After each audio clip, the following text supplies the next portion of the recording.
आदिलक्ष्मी जगन्मातरं भावयेत् आद्यन्तरहिताम् अनन्तलक्ष्मी सदा आदिलक्ष्मी जगन्मातरं भावयेत्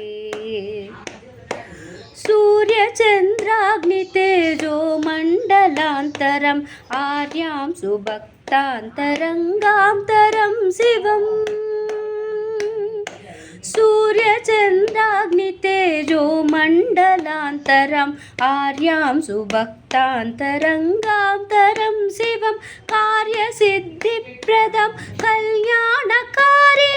तुर्यां महेश्वरी दुर्गादिरूपिणी तुर्यां महेश्वरी दुर्गादिरूपिणीम् आदिलक्ष्मी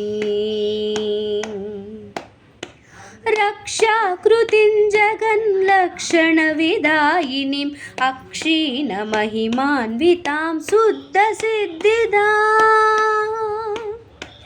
रक्षाकृतिं जगन्लक्षणविदायिनीम् अक्षीणमहिमान्वितां शुद्धसिद्धिदां दीक्षितारप्रदां दिव्यगुणसंयुतां मोक्षलक्ष्मी महालक्ष्मीं हरिप्रियां मोक्षलक्ष्मी महालक्ष्मी हरिप्रियम् आदिलक्ष्मी जगन्मातरं भावयेत् आद्यन्तरहितम् अनन्तलक्ष्मी सदा आदिलक्ष्मी।